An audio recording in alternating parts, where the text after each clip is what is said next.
Greetings. I'm outside. Which is why Shadow's crying at the door, because he can't come out and see me. How about those Predators? More exactly, though, how about that Pekka Rinne? Rinne played great hockey. Early in the series, it appeared that Anaheim had found weaknesses in Rinne's game. And either they didn't, or if they did, he fixed them. Big goal for Austin Watson, which is good. I guess he was watching my last video where I said maybe a guy like Austin Watson can step up. Big goal for Colin Wilson. Colin Wilson, a top prospect, a top draft pick that has never really completely lived up to that potential outside of a year or two here and there that he looked like he was going to. Maybe now with this kind of pressure on him, maybe he'll finally do that.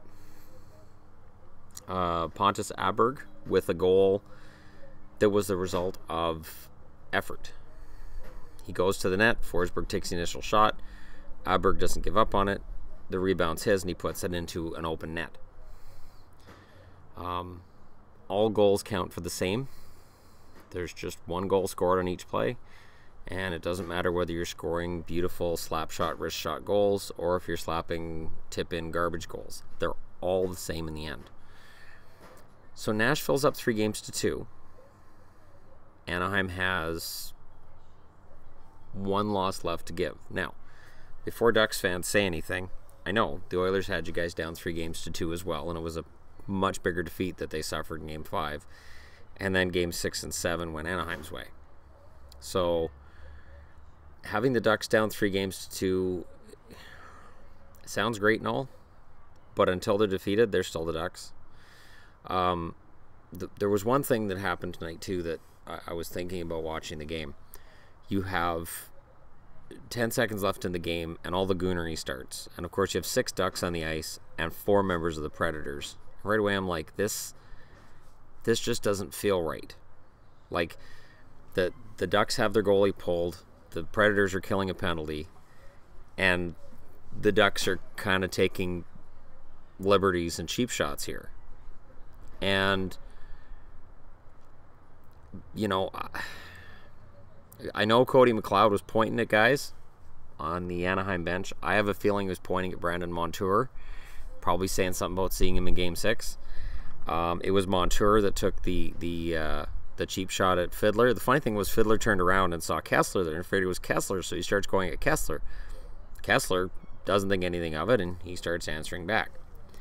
We'll see how this ends up playing out in Game 6.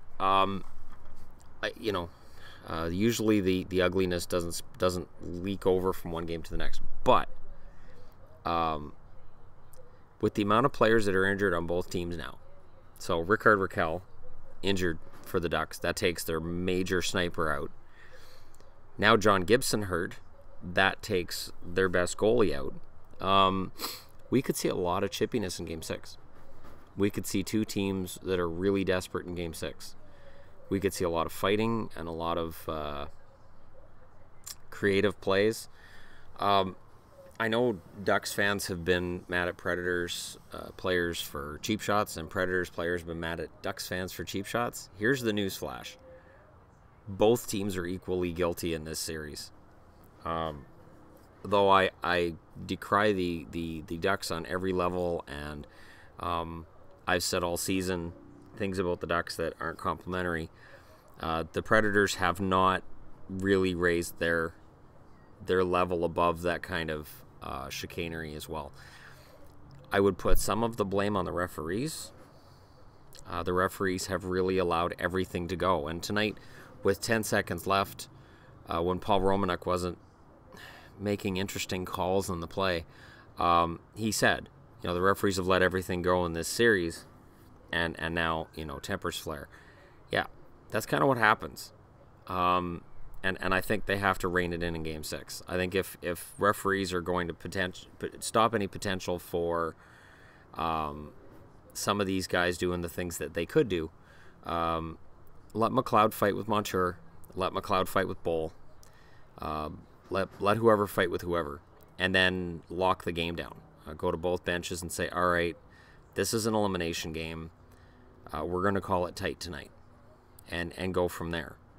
As long as both teams understand it, I honestly think in terms of talent, we're at about an equal point.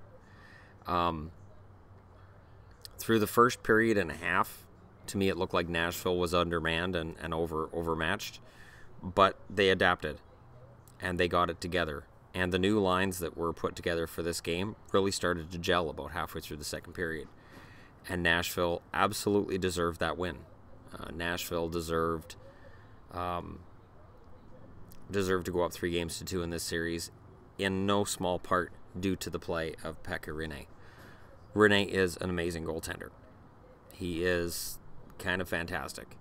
And he has proven throughout these playoffs that people like myself, who questioned him as a starter going into the playoffs, we didn't know what we were talking about.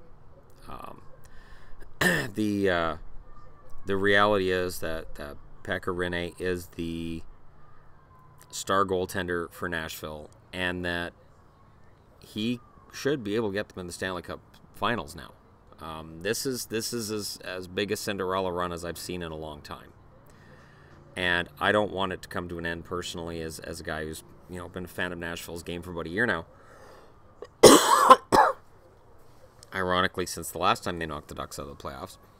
But for the city of Nashville, for their fans, for the players, it would be great to see a championship go to that city.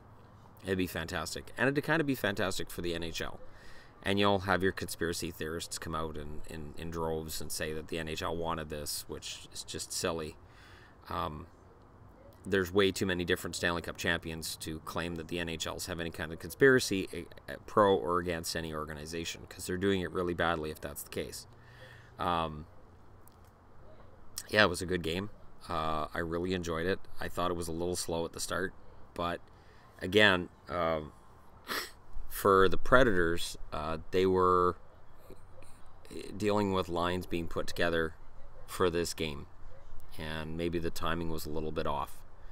But man, it didn't look to be off right now. It looked to be in quite good shape right now, and we'll see what happens. You guys can let me know what you think in the comments section below about the result. That it surprised me. I mean, when Nashville went up 2-1, I was genuinely shocked. I was very surprised. And then when that empty netter went in, it was like, wow, they're going to win this.